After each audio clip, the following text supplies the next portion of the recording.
Alrighty, so a couple things on this. I've only started this up about 3 or 4 times now, and every time I start it, when I first started it, which will be in the summary video, it made a really thick grinding noise up at this gear box here. And I'm gonna have to take a look to see if that's the actual CNC piece, if there's just not enough tension to where it grinds.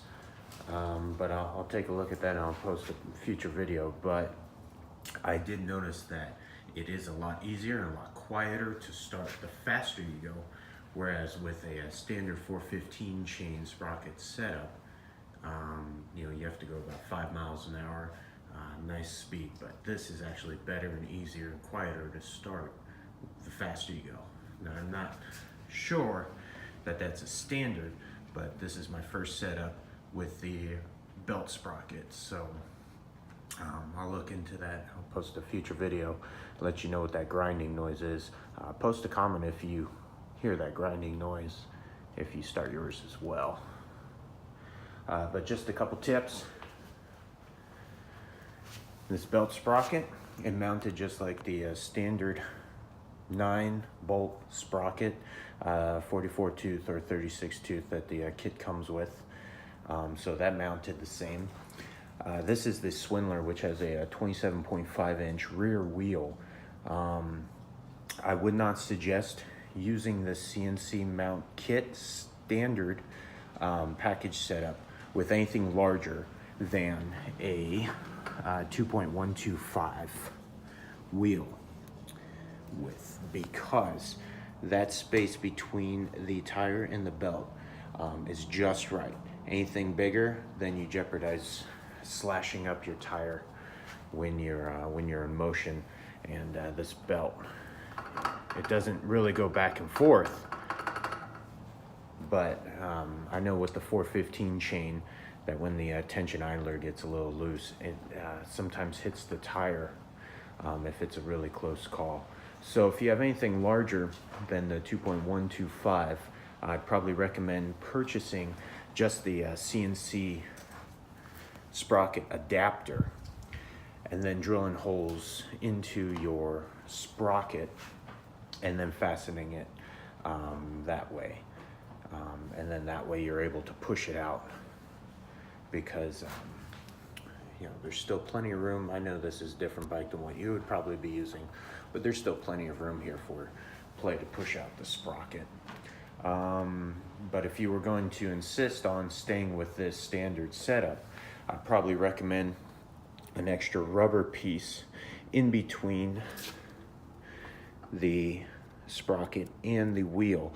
And also, unless you're able to do it, purchase larger bolts, unless you're able to do it with these stock ones, because I know once you first start setting that up, there's little room for play.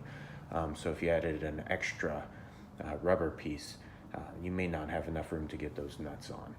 But if you can, cool. If not, go get some larger nuts, longer bolts. The chain idler, or I should say belt idler now. This has worked up just fine so far.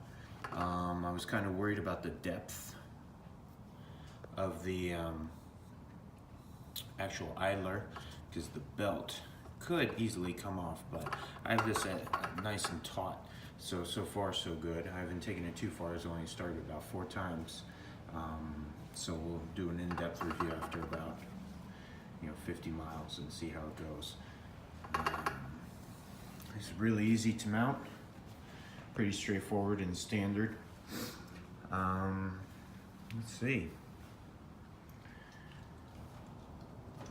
It is definitely a lot quieter running. It is definitely a lot smoother. But it's just that initial startup which has a grinding noise, which I'm going to do right now, that you can hear it. But beyond that, I'm going to figure that out. I'll post a future video. If you know what it is, post a comment. But it definitely sounds like it's from this side and not the clutch side. My rear wheel does not spin on its own when the clutch is disengaged. So I know my clutch isn't too tight. It starts up just fine. It has compression. and then it's freewheel when the clutch is disengaged. So I know it's not that. But let's start this up so you can hear that grinding noise. Sorry for the shakiness.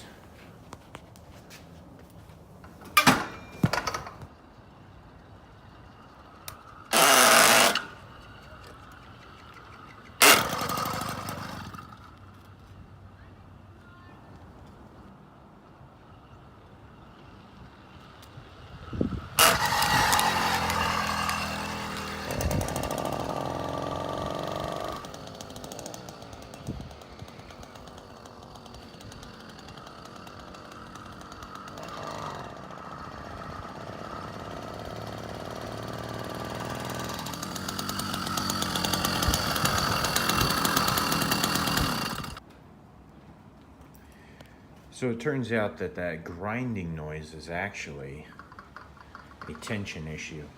Just like the chain idlers that have the bar that go across and that are attached to the spring, those don't work without a upgraded spring, because there's so much torque in this engine that when you go to start it, the bar bends so far down, the spring doesn't have enough K energy to keep that compressed, that it just bends and your bike won't start.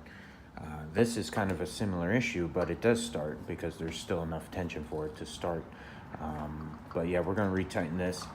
Keep an eye on this, but I'm pretty sure that that grinding is a tension issue, especially since when I do it slow, as you saw, it made a huge grinding noise. But then when I was going faster, it made a slight noise, but it picked right up.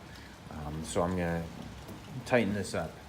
I'm pretty sure that's it. So overall, I enjoy it. I like it. I'm gonna keep playing with it. I'll post more videos. So yeah, be sure to follow along, like, and subscribe. Thanks for watching.